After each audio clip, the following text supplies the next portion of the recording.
All right. Well, welcome back to our second edition of Read the Label. I am not guest host, but I'm a co-host along with Lynn Vitale. Say hello, Amber. Hello, Amber. Oh, no. Hi, Jason. Well, we just both watched that infomercial together, and we felt like that was going to be Who made that? I did. Okay. I kind of felt like I've been pitching that for years, that same type of mentality of you need just 4 to 5 oranges to eat daily to get just 1 tablet of our vitamin C. And I've used that type of sort of like scale for people to understand why take grown by nature. What is this offering me? Because we actually have, I believe, probably the highest concentration vitamin C, but it's actual vitamin C. And we're going to get to that in a little bit. We're going to talk about what the differences are between vitamin C and what is commonly mistakenly listed as vitamin C, but it's just simply ascorbic acid. So in the infomercial, I talk about, and I actually filmed that going to a local grocery store, and I wanted to make sure this was factual information. As I always do with everything I present, I want to make sure it was coming from a standard of truth. So I went and I actually did this experiment by myself. I took a couple oranges, put them on the scale, and I'm not sure if you can tell in the video, but it shows that 2 oranges, and they were pretty large size oranges compared to like a tangerine or a tangelo or whatever they call them, clementines. So those 2 oranges weighed over a pound. And I went back, researched what's the common content of vitamin C per oranges, and they listed the smaller oranges would be found, at 50 milligrams per smaller orange, and then up to 68 to 69 milligrams for a larger orange. So that's where that scale comes from that I use, that we have 250 milligrams per each tablet of grown by nature vitamin C. And if you had the smaller oranges, you would have to eat 5 of those smaller oranges to get the equivalency of vitamin C that is found in just 1 tablet of grown by nature. And on the larger side, that's where the 4 to 5 scale comes from. And then I calculated out what the actual price is per pound, figuring, okay, if I needed to equate grown by nature's offering, I would have to eat 4 of these large oranges a day. Now I could do that. Probably won't do that. People might juice it. We could give them that. What's that? Floridians and Californians, they might juice it. They might juice 4 oranges a day and get that equivalency of ascorbic acid. Oh, I love juicing. I think it's one of the things that a practice that I don't practice as much as I should, but I really should be juicing more often. I guess I just rely on the fact that, okay, well, if I haven't been juicing as often as I should, I know I have grown by nature nutrients. I have grown by nature nutrients, so I'm well taken care of. So it's never. You are still in the infomercial. And now, if you act now. But let's get into what vitamin C is, how the body reacts to it, what is commercially available versus what is offered with grown by nature. I first want to share a little story that was shared on the air before by my mentor, Dr. Llewellyn, and this was a very educational piece for me to understand. I've heard the term used before in movies and stuff, but they used to coin the term of British sailors were called limeys. And where did that come from?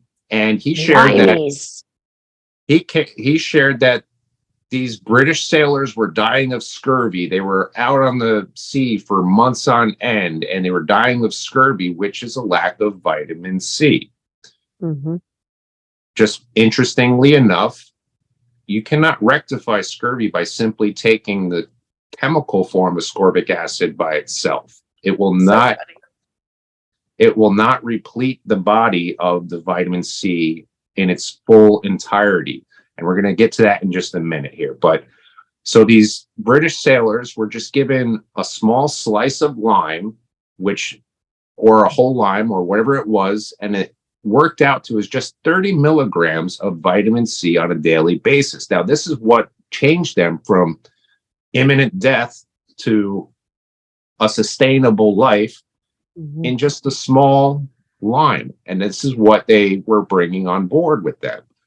And that's eventually how that concept became potatoes have vitamin C. So that's why a lot of the old movies or something that you'll see these sailors, peeling the potatoes in the bottom of the ship, ready to prepare. But that's where the whole concept of these potatoes, bringing them on board, came about, because they wanted to make sure that these sailors were adequately supplied with the vitamin C. So that was my little story introduction to the term limeys and how important vitamin C is for our body. And then some culture has like a drink. It's like the early version of sangria, where citrus fruits are put into an alcohol, and that was brought in barrels, and so the C was preserved in that, and they would get it that way too. Oh, I did not know that. Thank you for sharing that. The fun way, the sangria. That was the fun ship. I don't want to be on this ship. What's going on in that ship over there? Why Some people are licking potatoes, other people are having a sangria, How did I get assigned to this boat? I want to be on that boat. You must be Irish. You're on the potato boat. So let's get into the differences. And I alluded to that, and I said I'll get to that. So here we are.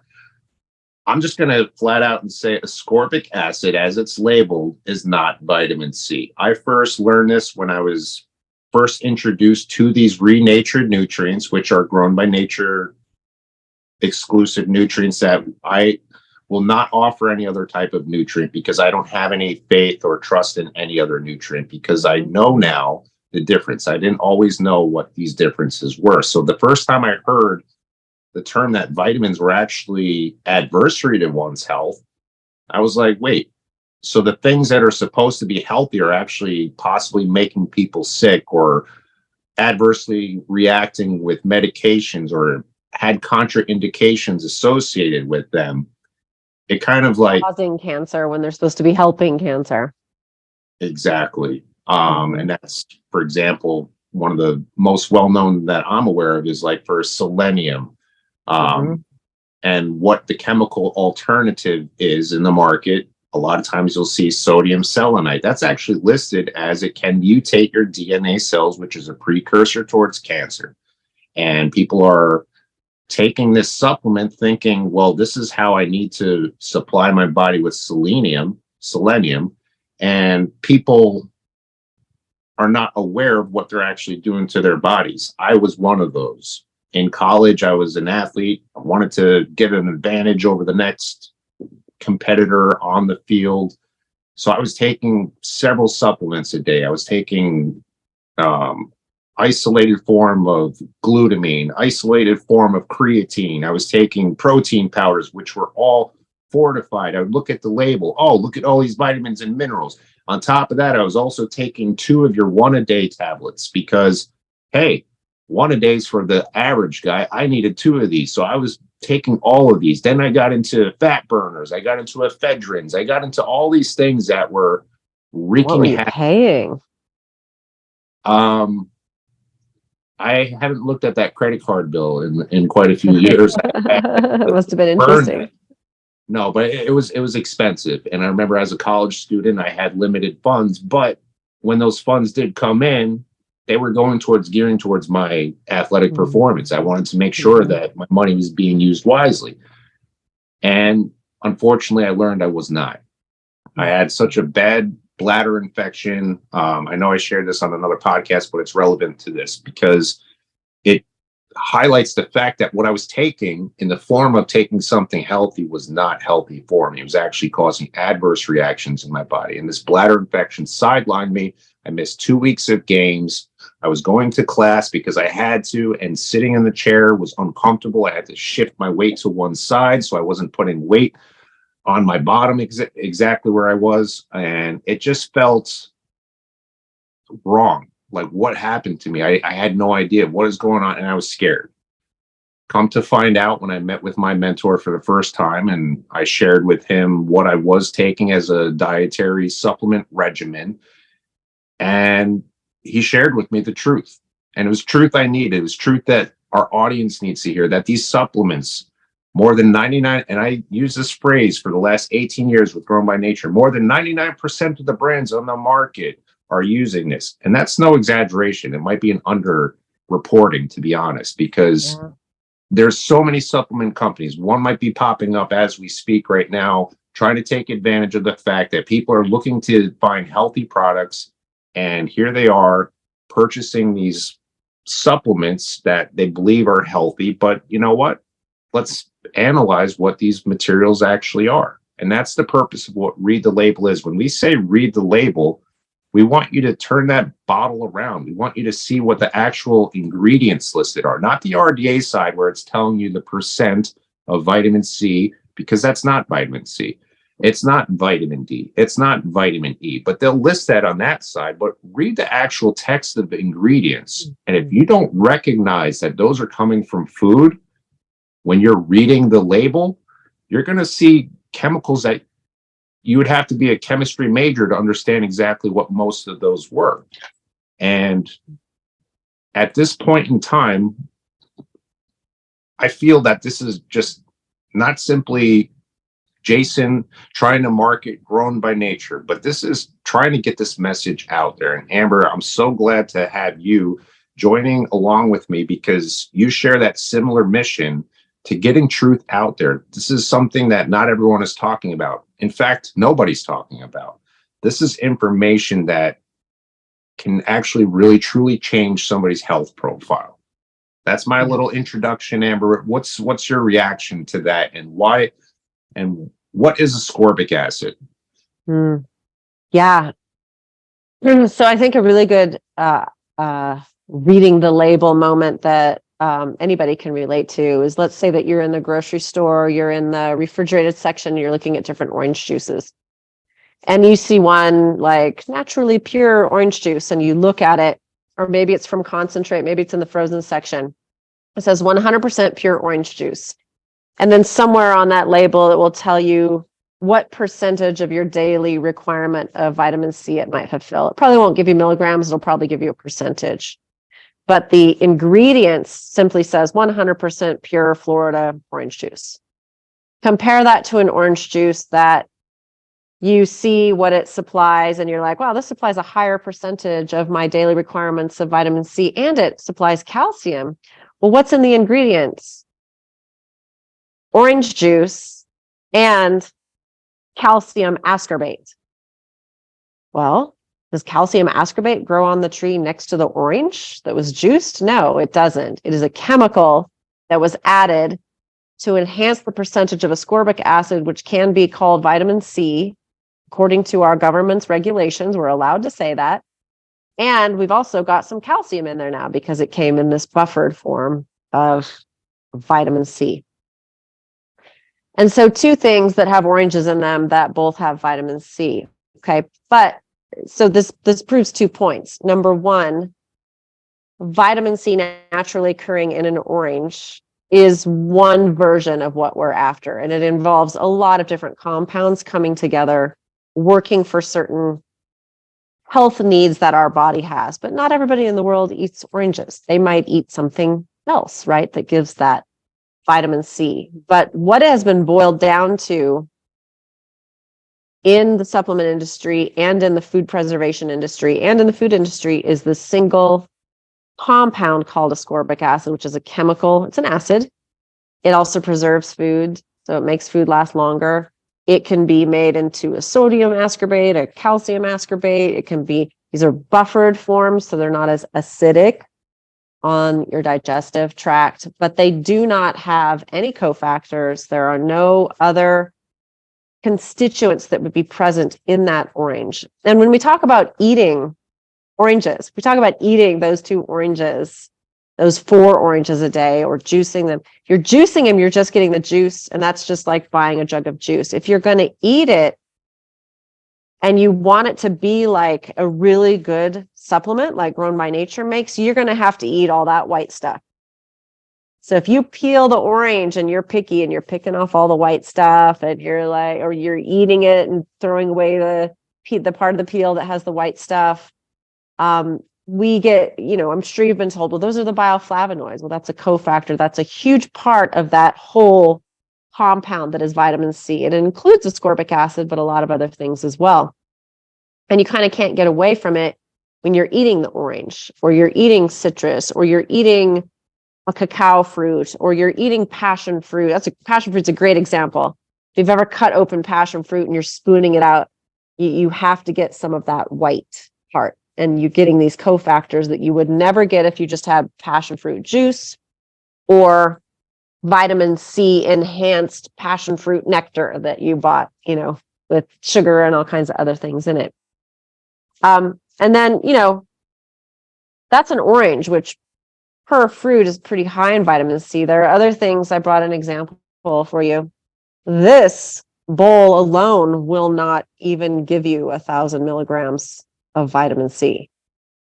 If we got 44 of these in the bowl, technically we could have 1,000 milligrams of ascorbic acid, but you'd be getting like way too much of other things, right? Who can eat this much tomato? Maybe in some tomato sauce, not even in tomato sauce. Nobody does that. And when we have to cook it down to be able to eat it, and then we start to lose things. What does V8 have in it when it's been canned? Does it still have some of these heat sensitive, light sensitive, time sensitive vitamins? No, it does not. It has to be added back to it.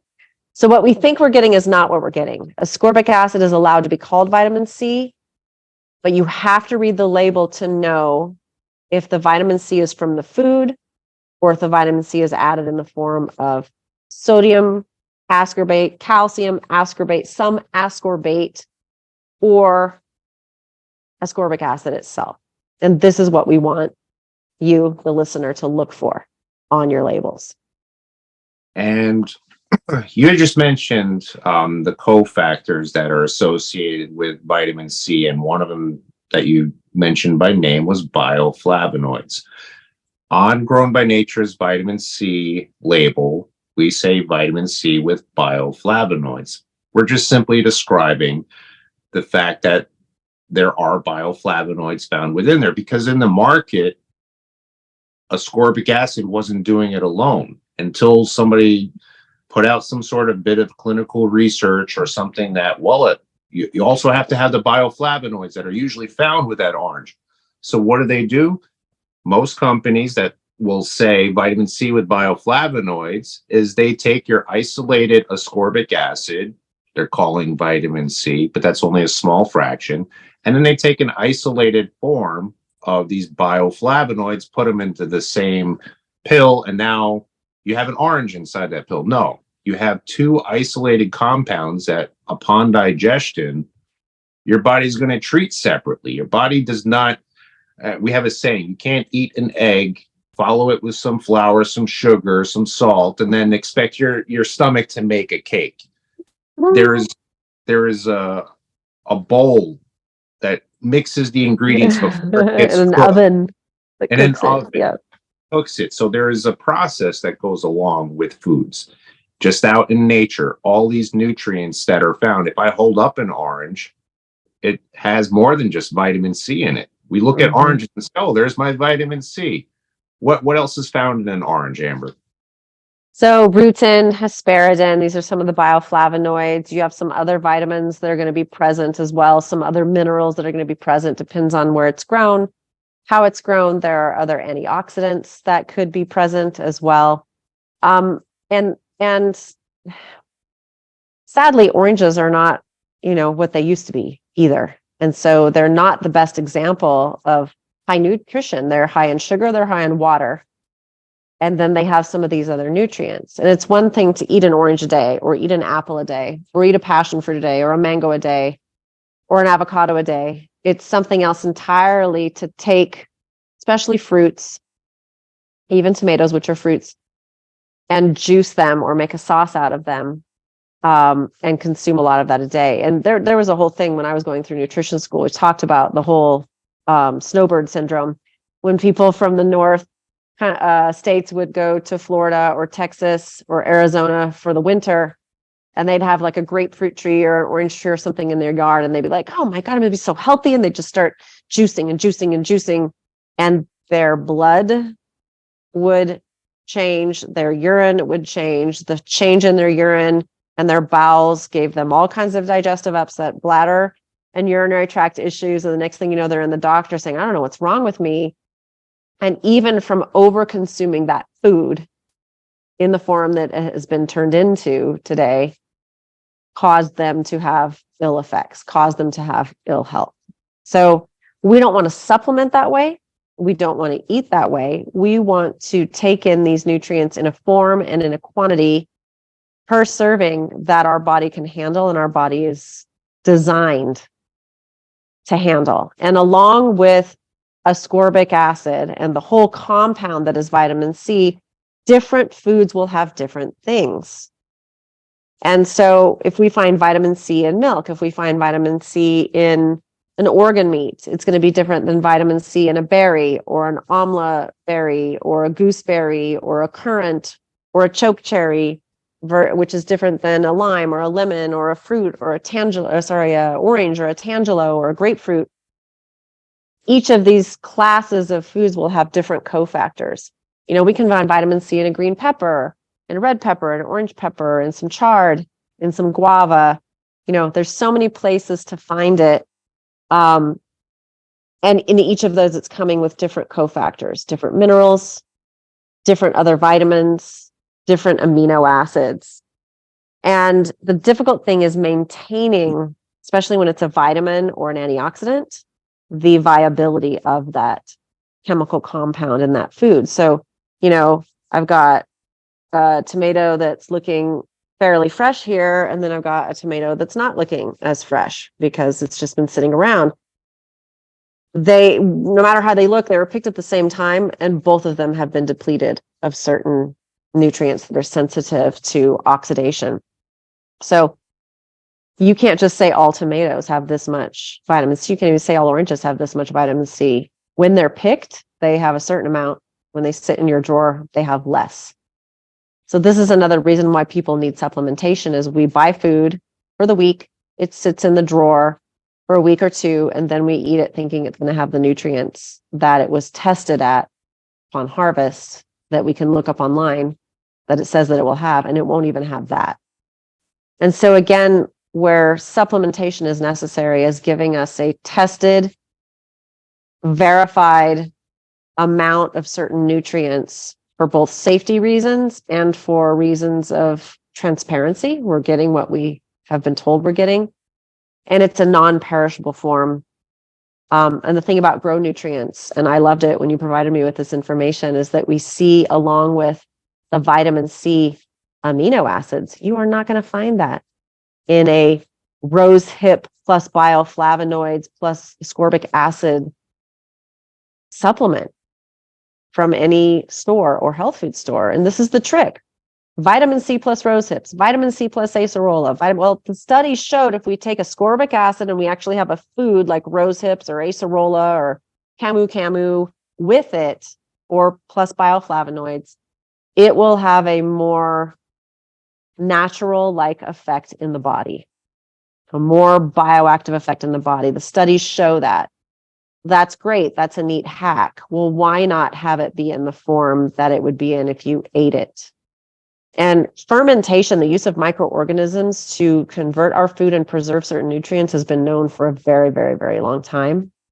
So having a vitamin C that actually goes through this process in particular microorganisms and has particular cofactors and other compounds attached to it based on which organism it was is not only fascinating, but about the best form stability-wise that we can get, especially for certain nutrients that are delicate, like your A's and your C's.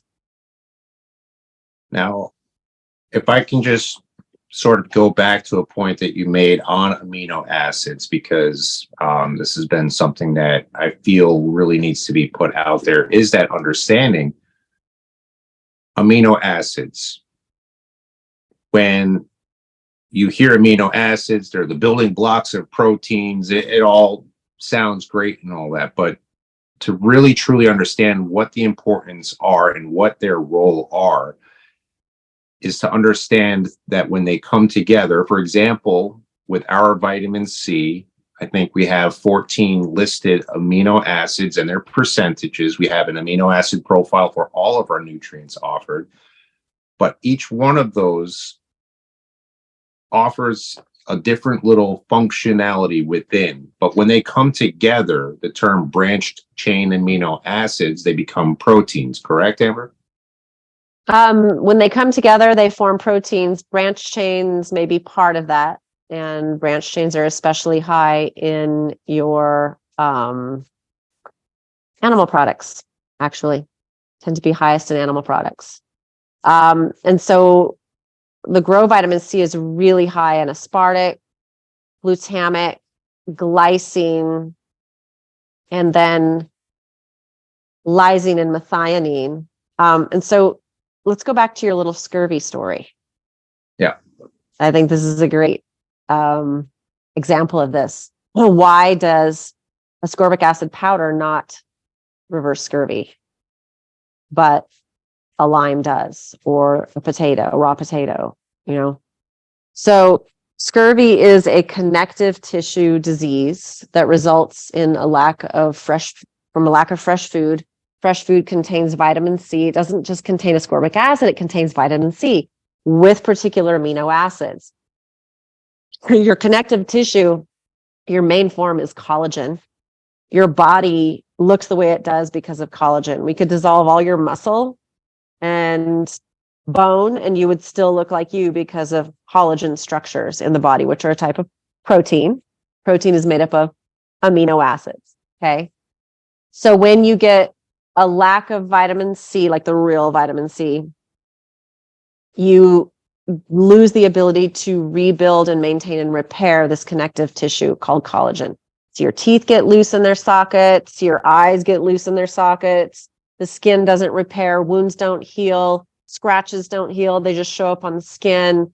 You get sores on the lips, the bones start to get loose, you can't stand up, you can't hold yourself up, you literally come unglued. That is scurvy. And at its worst, and ultimately you just die of just like what you die of probably is your blood vessel linings not being intact enough to transport blood and nutrients, your gut lining not being intact enough to absorb nutrients.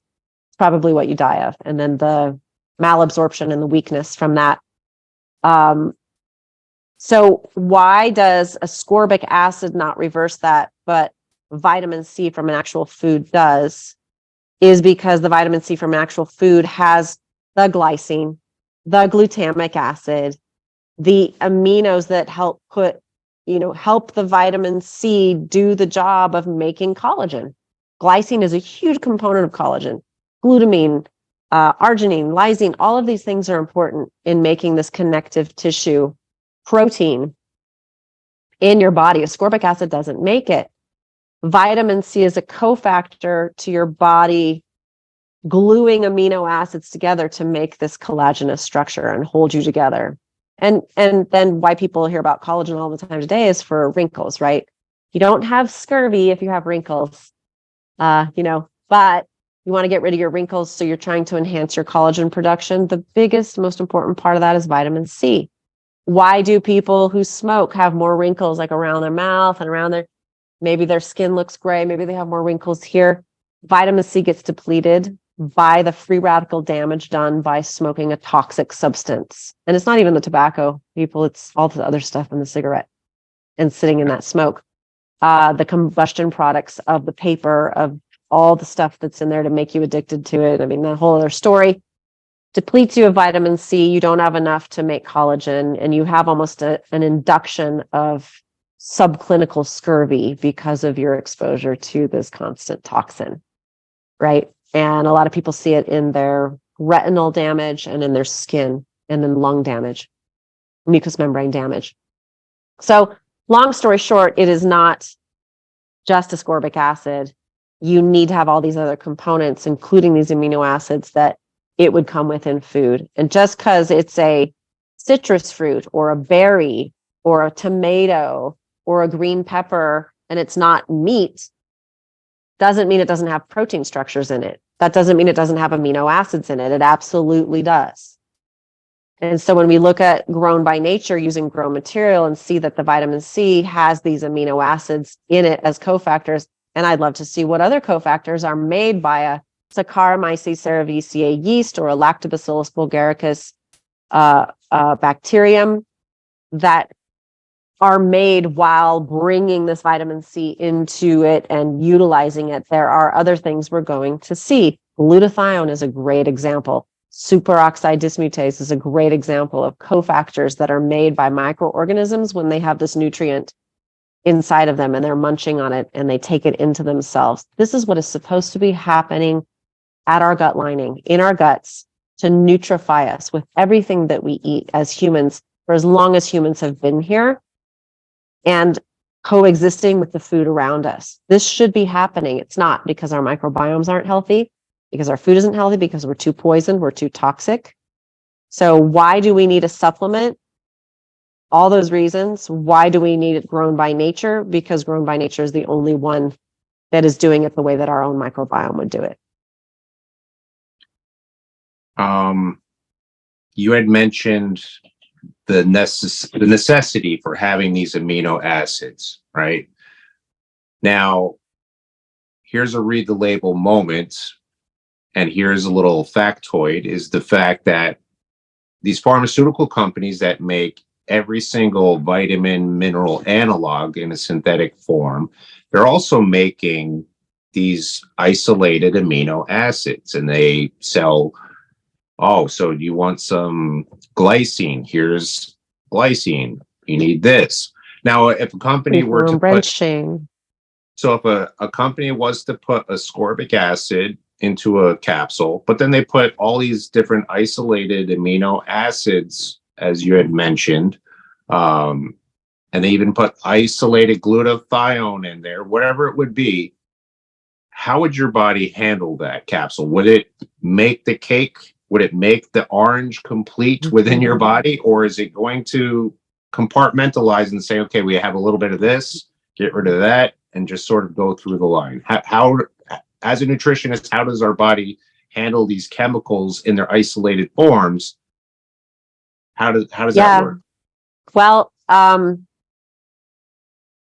a bit like going to IKEA to get a piece of furniture and you have to pick up 3 boxes, but you only pick up 2 because you didn't realize there was A, B, and C box, and you lay everything out and you're missing pieces and somebody threw away the instructions. It's a bit like that. And part of that is that there is no, what we call in Ayurveda, divine intelligence. We call that biblically also divine intelligence, and what we call in science, DNA instructions. All of these components are present in a living organism, and DNA and then RNA as the messenger, which is going to transcribe the DNA and say what proteins are going to be made and what structures are going to be made. It's giving the information on how to use those components. When you put it in a capsule, there's no life. There's no life in a capsule. There is no, what in Ayurveda we call Agni, the spark of life. There's no oven. Agni is like an oven to cook it, Agni is this divine intelligence. Divine intelligence is DNA. DNA tells you, your body, the tree, the berry bush, what to do with all these components from the soil and the air and the sun to make that berry, to make that orange, to make that green pepper, right? It tells the sheep in my field when they're grazing on grass and drinking water, how to take all those different components that are not a leg of lamb and make a leg of lamb, or make an adrenal gland or a liver. It doesn't just happen because you put all those components together. Right? No, that's definitely true. And let me see. I think, you know what? Grown by nature just became even more important to me than it was before, just from that moment. That was like an epiphany. There isn't a supplement that has life in it unless it has gone through a living organism. And the living organism that grow company takes these nutrients through is a yeast, a living yeast cell, and a living bacterial cell. And that literally gives the spark of life to the nutrient that you're going to take, even though it is in a dry capsule or a dry tablet. It was given that spark of life and that extra set of instructions that you will never have if you take isolated aminos, isolated antioxidants, isolated bioflavonoids, isolated vitamin structure, and put them all together. It's not the same thing. You're missing the cell. Now, when you read the label and you take an actual look, as I was saying, with the ingredients, here's an educational part for our audience, that if you're seeing any of those amino acids listed as an ingredient, that's a telltale sign that that's not natural. Can I go out and pick out glycine in my farm? Where am I picking that from? Where is that growing from? It's not separate. Where's isoleucine coming from? Where am I farming that from? So when you see any amino acid listed as an ingredient on the label, know that that is not going to be an effective form of that. They are taking advantage of what the market is saying or what science is saying our bodies need.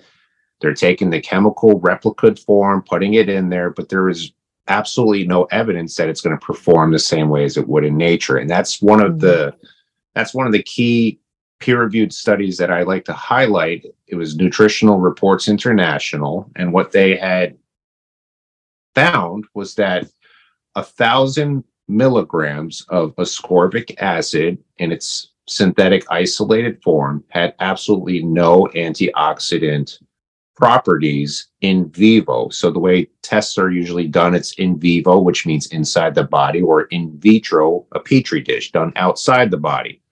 Ascorbic acid was showing that it did have antioxidant properties in a petri dish. That's why they can use it to preserve things. But upon digestion, something is happening different. It's not creating that same response within our body. It's not listed or is not performing as an antioxidant. So my question then becomes, oh, well, that was 1,000 milligrams and it didn't work. Should I just take 5,000 milligrams? 10,000? What? Why? Let's just inject it straight into the bloodstream instead.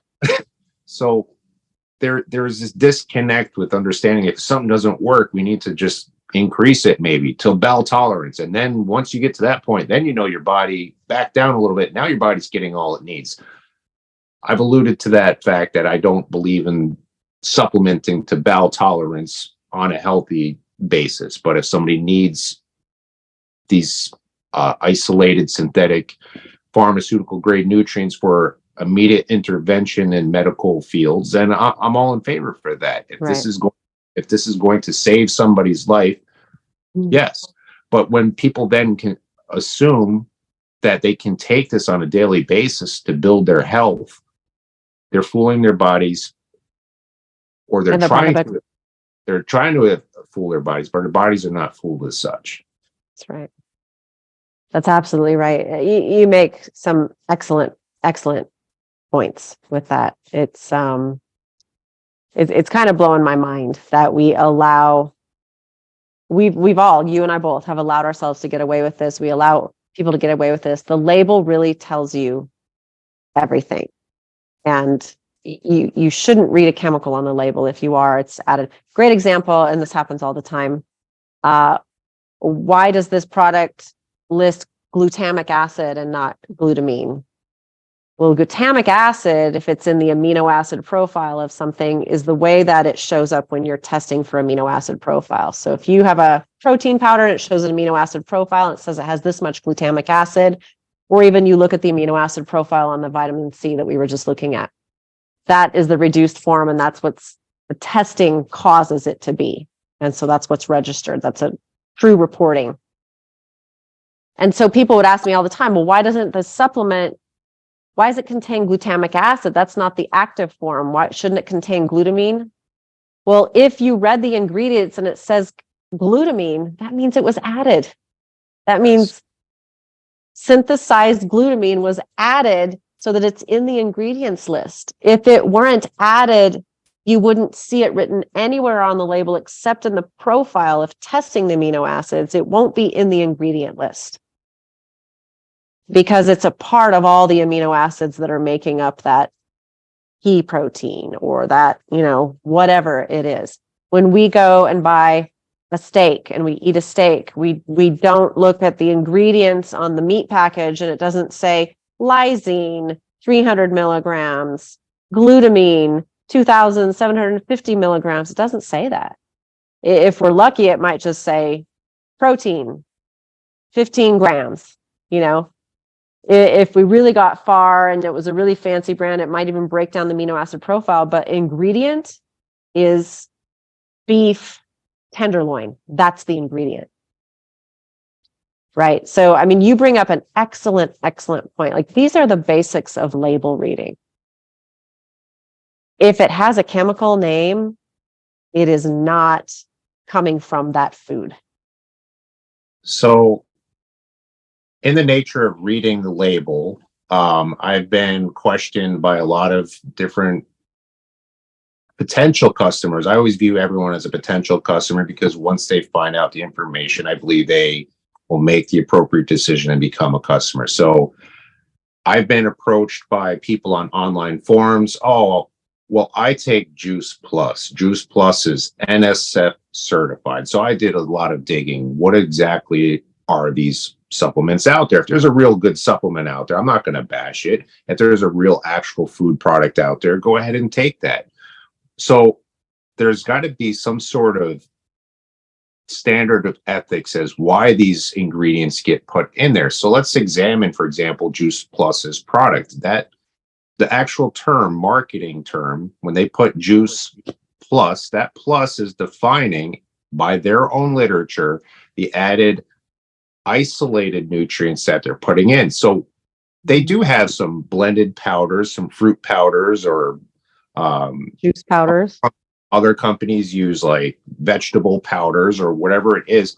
Why are they adding in these isolated nutrients? Because maybe you can answer this better than I can, but what is the price or cost of analyzing food for what vitamin content is in there?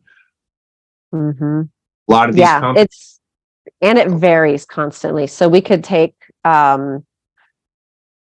let's just say, okay, I go out to my garden and I harvest some chard and some kale and I pull up a beet and some carrots and I go inside to juice it.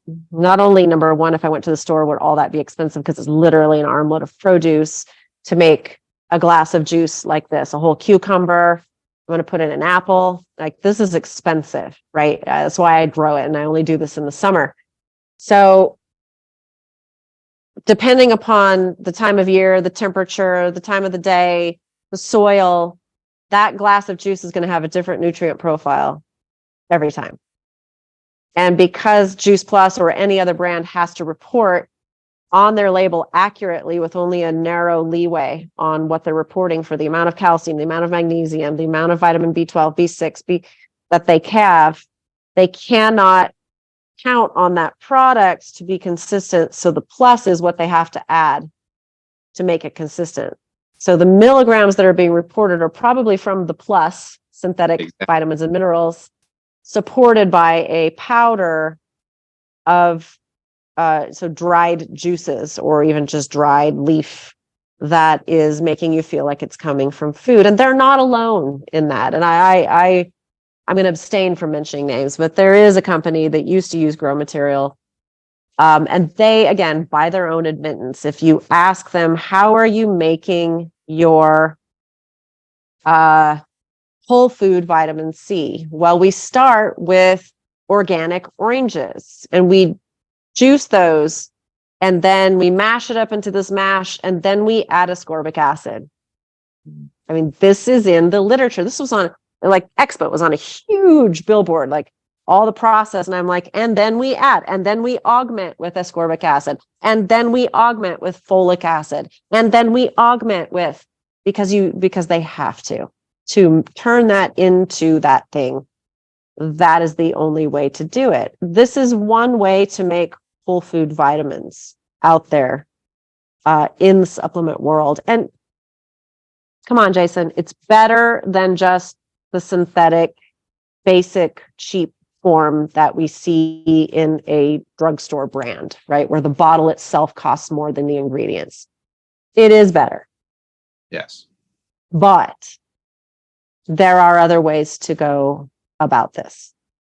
Well, I know you abstain from mentioning some companies, but I'll mention a company by name that I was aware of their false marketing advertising in Mega Food.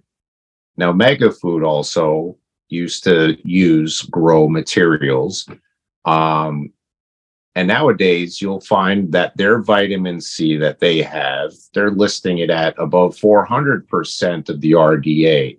And I calculated the weight, and knowing that, for example, with grow material, 25% of, so if I have 1 gram of vitamin C from Grow Company powder, 25% of that, which is the max allowable by that plant in nature, there's no artificial manipulation, but 25% is the actual vitamin C complex. The rest are the proteins, the other cofactors, and the other components of that concentrated orange, 25%. So I calculated out the weight of what Mega Food was listing for their vitamin C, and it didn't make sense. But the thing was, they were not fully disclosing the fact that they had ascorbic acid in there. So I was perplexed. What kind of magical fruit do they have that yields a higher vitamin C? It kind of reminded me of like the Total cereal commercials. Like, Oh, yeah. how many bowls of this would you need to eat to get all the iron in one bowl of Total? How many bowls of this would you need to eat to get all the calcium in one bowl of Total?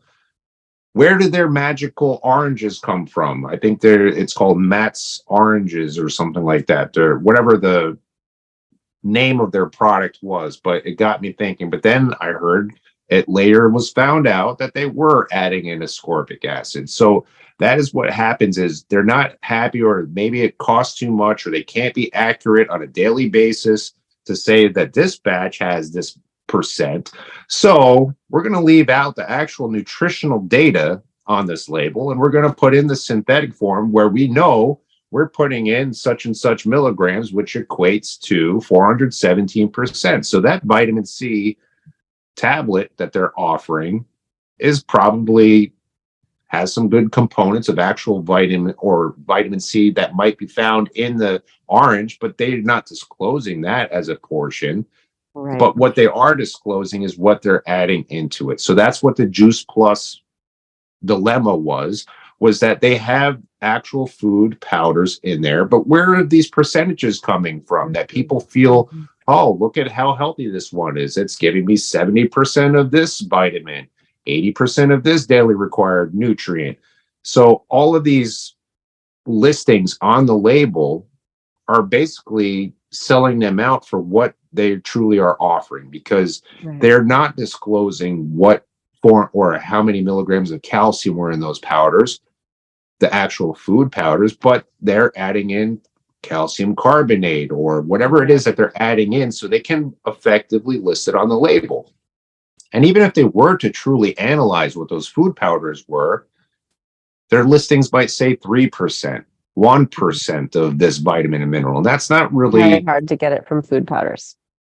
Yes. And you're not going to wow anybody on the shelves with that, or on the internet, or your hundreds of distributors that are told that this is what you need to be promoting out there. So there's some sort of misinformation that then gets conveyed to the people that are selling it, and they think that, I'm not going to question everyone's morals on that, but I feel that a lot of people are acting immorally because they know this information. They're passing it on to other people to present. And that's truly where I feel I stand differently in the marketplace, because I always stand on truth and foundation. If I'm talking about it, it's because I know it as fact. I don't want to get in debates with somebody on my opinion, but I share what I know to be true and what I know to be fact. Grown by nature, I often say other companies rely on marketing to convince you of science about their products or something like that, where they began with a marketing story and then try to tie in the science to that. Where Grown by Nature, I began my marketing going to the science first. This is what has been proven, peer reviewed, analyzed, and to be true. And then this is what the message goes out there. And that's why I can, with hand over my heart, knowing that I'm offering an actual whole food product. We're not adding in ascorbic acid into the final production to increase our vitamin C content. But when you get Grown by Nature's vitamin C, that is a complete concentrated food structure. There's nothing else added into it, but it is its own. It's like if you were to shrink down 4 oranges, compress them into 1 tablet, that's what you're getting.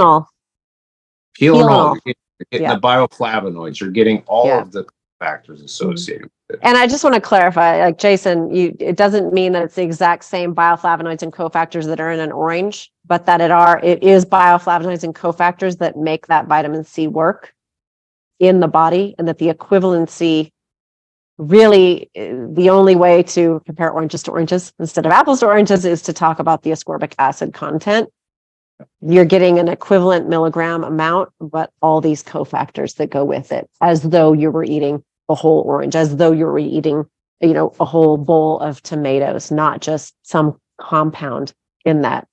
And, the companies you mentioned by name, they have been forced to come correct. There were lawsuits, there were rebrandings, there were changes in labels to where, they became more transparent, but it is still all around us. It is really difficult. The company I used to work for actually came out transparently and said how difficult it is. Early on, the grass juice powders that were made were advertised as being 6 times more concentrated than what's typically out there, because they used 6 times more grass juiced to make that powder than if you just dried the grass and powdered it. So that's 6 times more alfalfa grass, 6 times more oat grass, 6 times more wheat grass, because it was being juiced first. And while that is true, it does take 6 pounds to every 1 pound juiced first and then dried. It doesn't translate in the end powder to 6 times more magnesium, 6 times more calcium, 6 times more B12, 6 times more B6, 6 times more vitamin C. It doesn't translate, because this is a living food that is being processed, being put through a juicing, it's being put through a drying, a spray drying, a preservation system, going into a tub, sitting on the shelf for 2 years. So there is no way to make certain claims. And so a company is in a corner to either augment with synthetics that can be held to that claim, or not make a claim on that, but say, here's what went into it. Here's what we can say about what you're getting out of it. Now, you talk about like NSF verified supplements. NSF is great, because NSF is a public safety governing body that will test a final product and make sure that what is on the label is actually in the product. But that does not mean that they're determining an origin. So in other words, NSF will test to see if the ascorbic acid content, vitamin C, is 98 milligrams within a certain window of leeway, as is stated on the label, to make sure that the B12 is 1,000 micrograms, as stated on the label. This is what they're going to test, but they're not going to tell you, that little seal will not tell you, the customer, if that B12 was added from a synthetic laboratory created vitamin B12, or if it was coming from the food that is the title or label of that product, right? They will never tell you that. So, for example, if you had NSF verified orange juice, NSF has verified that orange juice has per glass 382 milligrams of vitamin C, vitamin C, also called ascorbic acid. NSF will not determine for you or require that the label tell you how many milligrams came from the orange and how many milligrams came from added ascorbic acid in the form of calcium ascorbate. It will not tell you how much of the calcium came from the orange and how much came from the synthetic calcium ascorbate. It will simply tell you if the claimed amount of vitamin C and calcium are actually in that glass of orange juice. This is the Read the Label podcast. That's what we need you to know. These are the things we're trying to teach you. It's evolving as we go along. I'm having epiphanies as we're talking, Jason. I'm just like, wait, now this is what people need to know, because there are certifications that are important. And I want you, the reader, the listener, the shopper, to look for those certifications, but you need to know what the limitations of that are. And they all have limitations.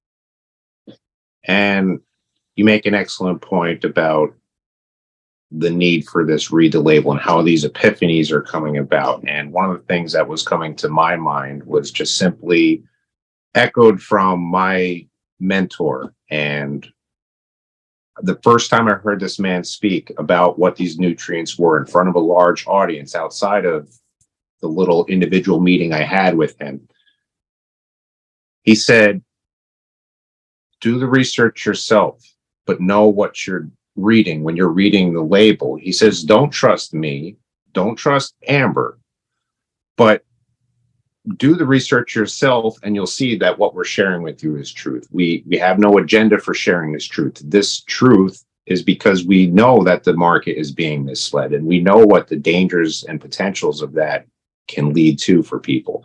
So the importance and we've experienced it. Yes.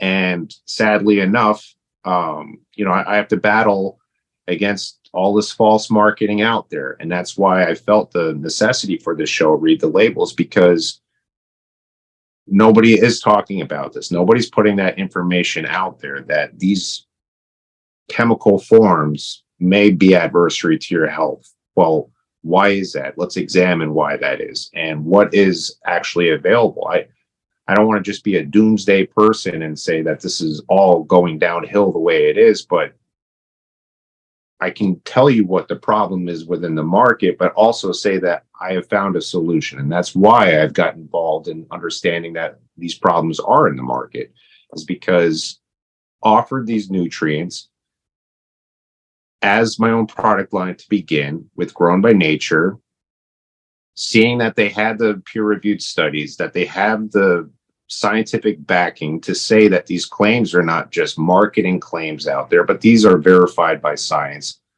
peer-reviewed, published in reputable journals throughout the world. And I go back to my mindset of, well, what did some of these peer-reviewed journals say? And I had shared with you a little bit earlier was that in Nutritional Reports International, it was showing that there was no antioxidant property with the ascorbic acid by itself, but with the vitamin C offered from Grown by Nature through the Grow Company, they said it did have a very significant, and that's a key word in published research, is that it did have statistically. It had a statistical significant improvement in antioxidant activity. And that was just one. I think we have 8 different peer-reviewed studies that show different things, how it helps galactose cataracts with patients taking our vitamin C. There was people that had adenomous or abnormal cell proliferation in their adenomous polyps. I'm saying that incorrectly, but the colon polyps, they had abnormal cell proliferation. And as it was explained to me, the polyps aren't the problem inside the colon. It's the abnormal cell proliferation, or those cells that are becoming cancerous within those polyps. The connective tissue. Yep. So when these patients in these clinical studies were given not only our vitamin C, but they were also given selenium, they were showed that, and they actually had different component groups, and they showed that the vitamin C group had a tremendous improvement in that abnormal cell proliferation, that their levels actually dropped below normal. But the combination of the vitamin C along with the selenium together synergistically worked better than selenium by itself or vitamin C by itself. So when you have these nutrients in their proper forms, the way that nature has provided them, the way that they are protein bound, that they have the proper cofactors, you allow your body to do what it needs to do. If I want to go drive my car, I need to put gasoline in my engine. I can't put gasoline mixed with sugar. What's going to happen? I can't put gasoline mixed with this or that. What's going to happen to that engine? So our bodies are a little bit more fine-tuned than a car. A simple engine can be processed through some of these chemicals. It might sputter, but it might still continue. But our bodies, we don't get those warning signs. We don't get the sputtering or the shaking of the car, knowing that, oh, we might have had some bad gasoline.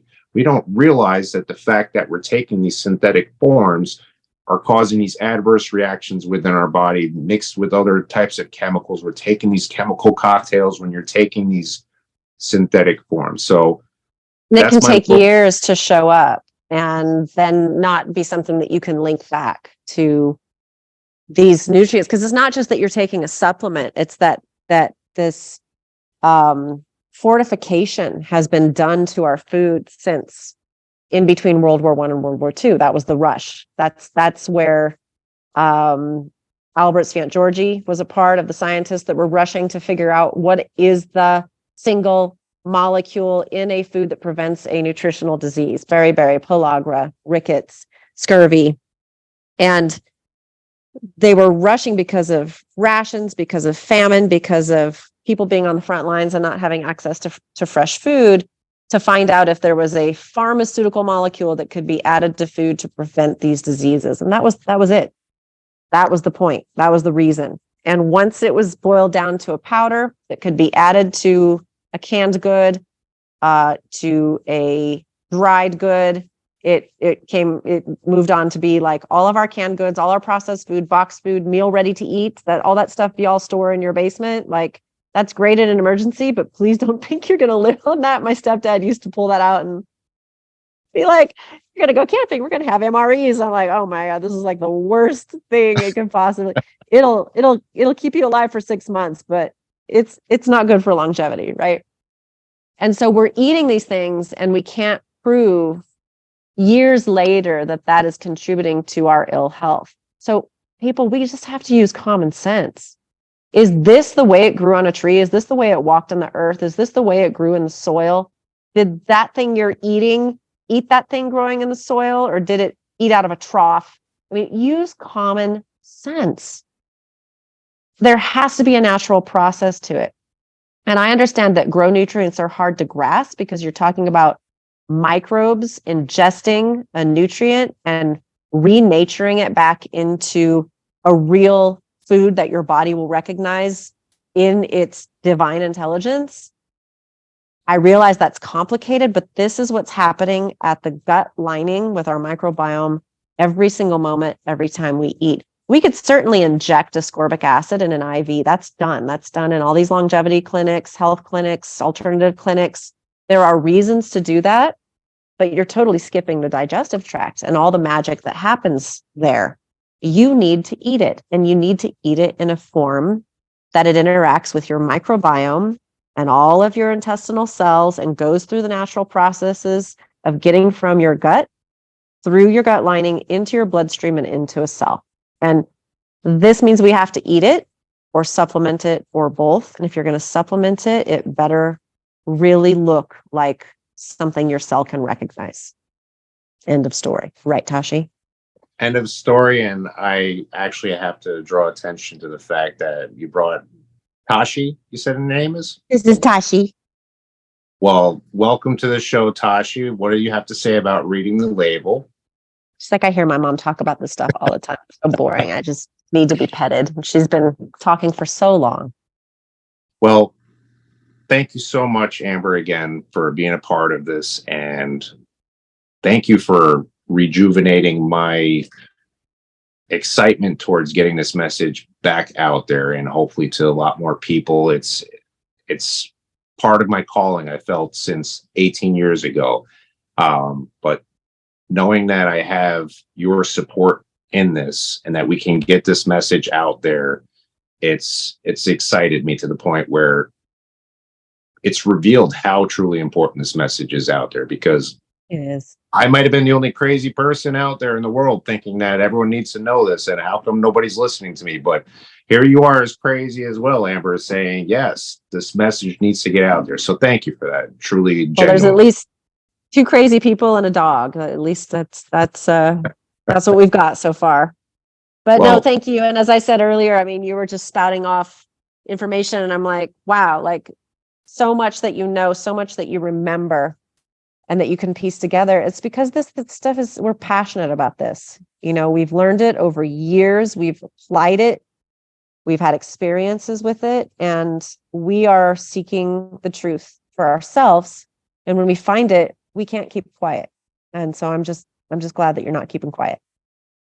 and you too as well. So thank you very much, everyone, for watching the show. Please do like, subscribe, share this message out there. Please don't let this message stop with you. If you heard this and you heard just one point that had brought you to a point of saying, I need to know more, think about all the other people out there that haven't seen this podcast that might learn something from this as well, because this message is out there for your educational purposes and for those who you love to take care of, the people that you provide supplements for, the people that you shop around for their diets. Everyone relies on this information. And if we don't stand up together against this, it's never going to end, because this truly is plaguing our society. We're Americans. We're supposed to be the most sophisticated culture upon this earth, but we have one of the highest rates of degenerative diseases and things that we are doing to ourselves. So it all starts with the first understanding the information, the education as to what it is that every time you put something, ingest something into your body, what is it that you're taking? That all starts with reading the label. So again, Amber, thank you very much, and God bless. Thank you, Jason.